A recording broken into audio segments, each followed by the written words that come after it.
1월 2일 아침 저희들에게 주시는 하나님 말씀 예레미야 애가 1장 12절로 22절까지 말씀.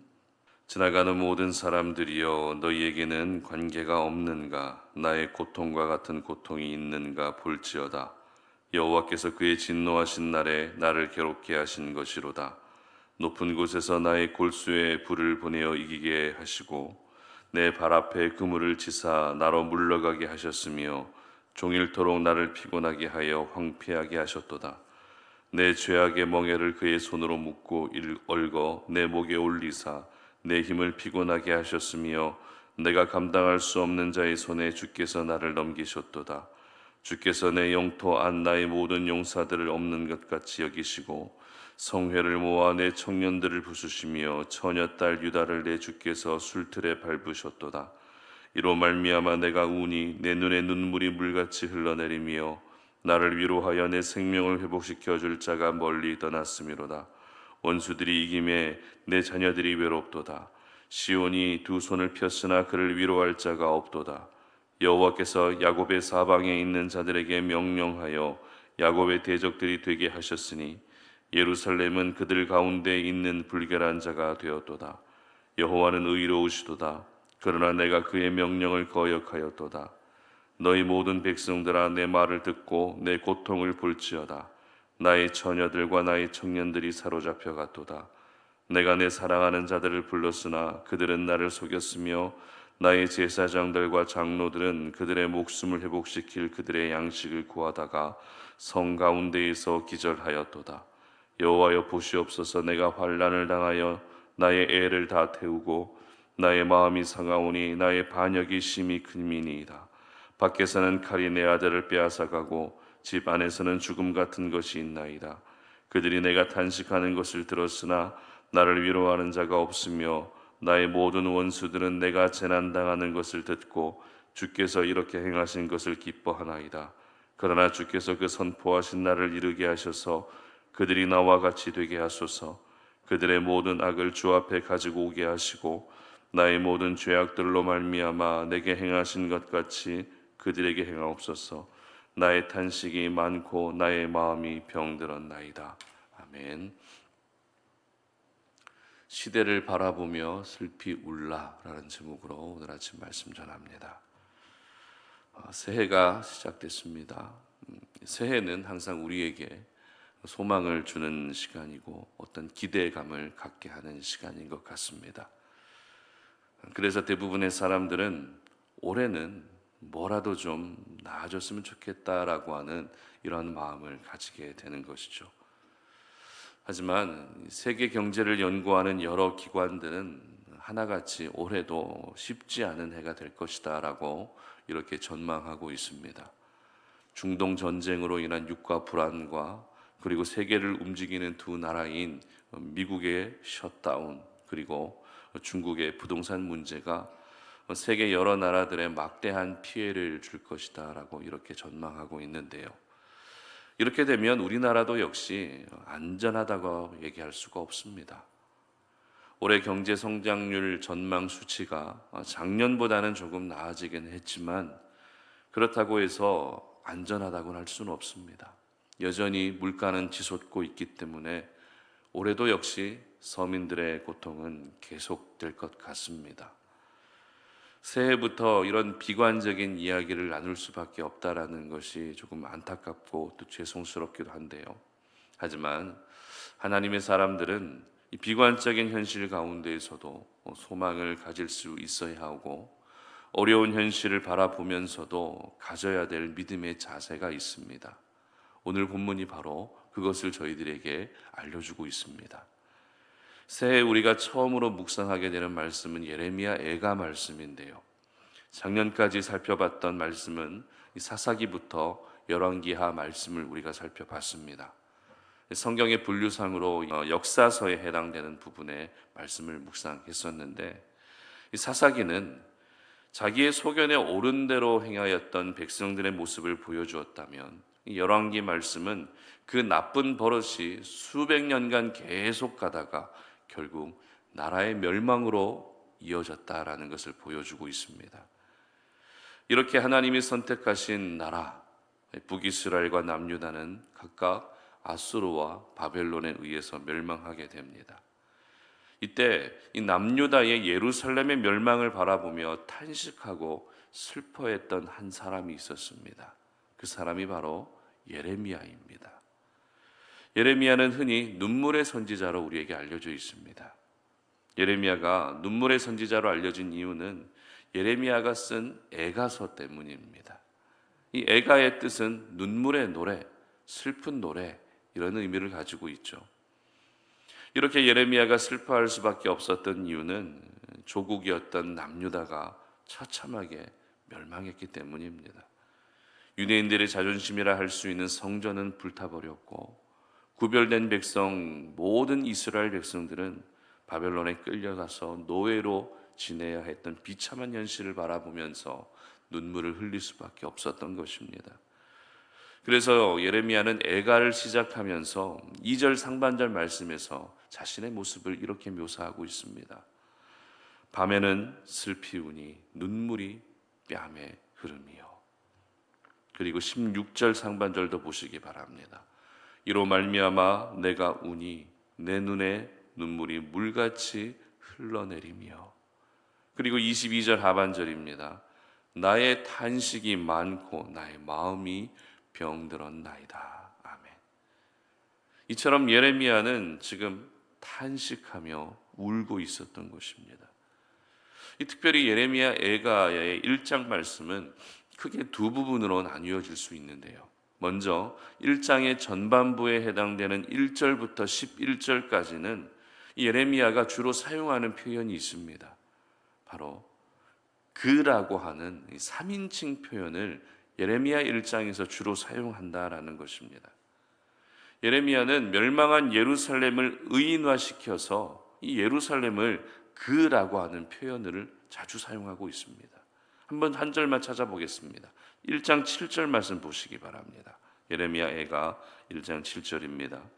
예루살렘이 환난과 유리하는 고통을 당하는 날에 옛날의 모든 즐거움을 기억하였으며 그의 백성이 대적의 손에 넘어졌으나 그를 돕는 자가 없었고 대적들은 그의 멸망을 비웃는도다.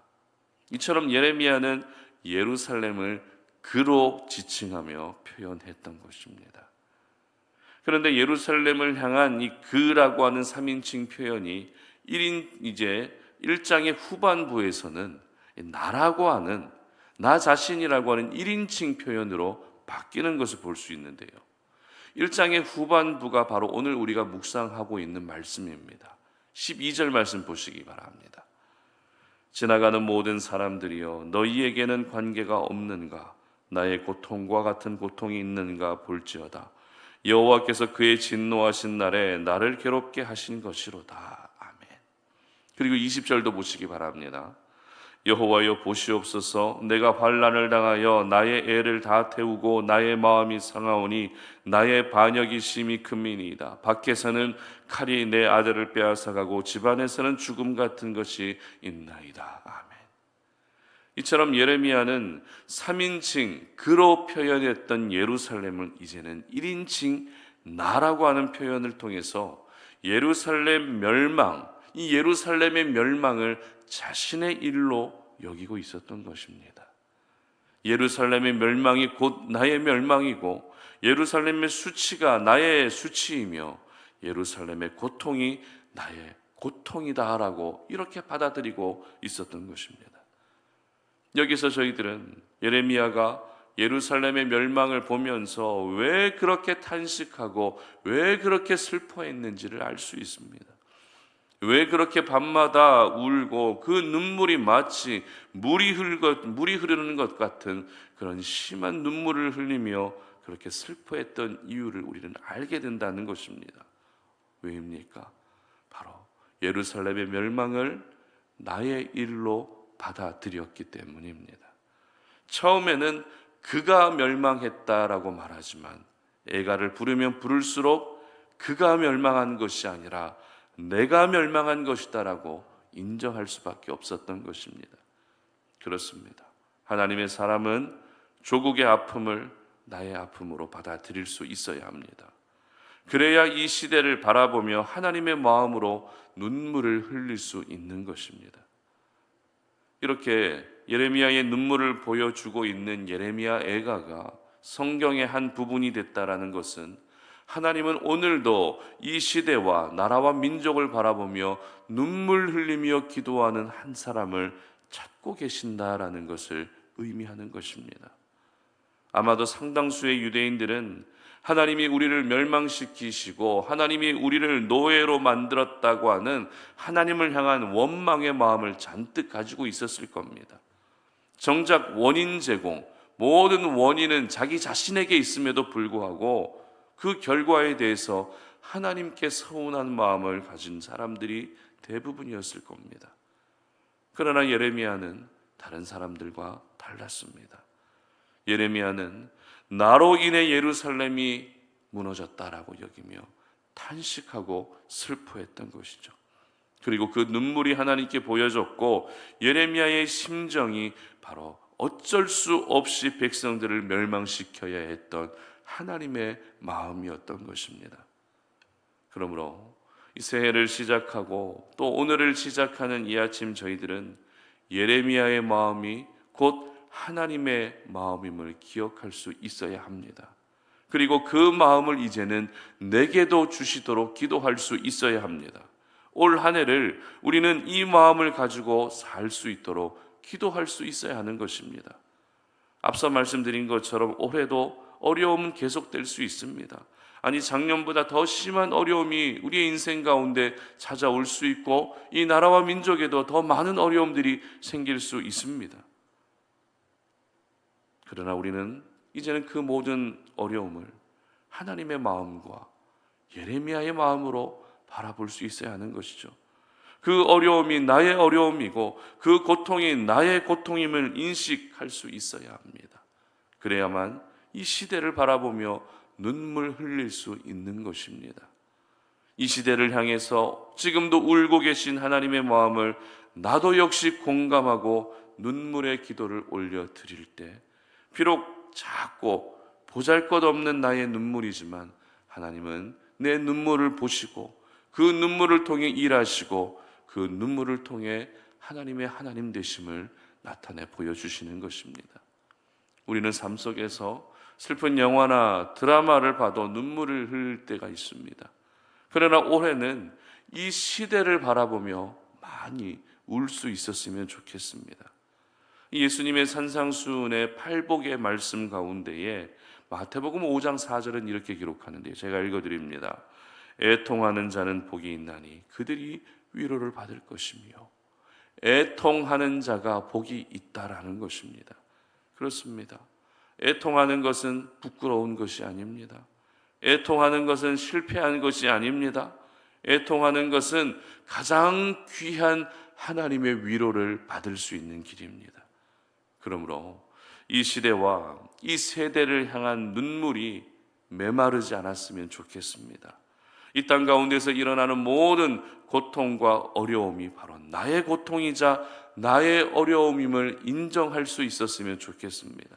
그래서 예레미야가 눈물의 선지자로 기억되었던 것처럼 우리 성도님들도 역시 눈물의 그리스도인, 이 시대를 바라보며 울고 있는 하나님의 마음을 가진 하나님의 사람이라고 하는 그런 아름다운 평가와 하나님께 기억될 수 있는 그런 귀한 은혜가 있으시기를 주님의 이름으로 축복합니다. 함께 기도하겠습니다. 하나님 감사합니다. 우리에게 새해를 허락하시고 이 새해 이 아침에도 주님 앞에 나와 새벽 제단을 쌓으며 기도하면서 오늘 이 하루를 시작하고 이 한 해를 시작할 수 있게 하시니 감사합니다.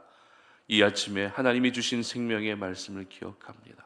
내 인생이 형통하고 잘 되는 것도 물론 필요하겠지만 하나님이 이 시대를 향해서 원하시는 것은 이 시대를 향하여 눈물 흘리고 있는 눈물의 사람을 찾고 계신다는 사실을 기억하오니 이 땅 가운데 일어나고 있는 이 모든 일들, 세계 열방 가운데 일어나고 있는 모든 일들이 바로 나의 일들임을 여길 수 있는 그런 성숙한 믿음을 허락하여 주시옵소서. 그래서 이 시대를 향하여 하나님의 마음을 가지고 눈물 흘릴 수 있게 하시고 비록 작고 연약한 내 눈물이라 할지라도 눈물 흘리는 우리의 기도를 받으시고 그 기도를 통해 우리 하나님께서 이 민족 가운데, 이 세계 열방과 그리고 우리의 삶 가운데 더 많은 일들을 나타내 보여 주시옵소서. 감사드리며 예수님의 이름으로 기도드립니다. 아멘.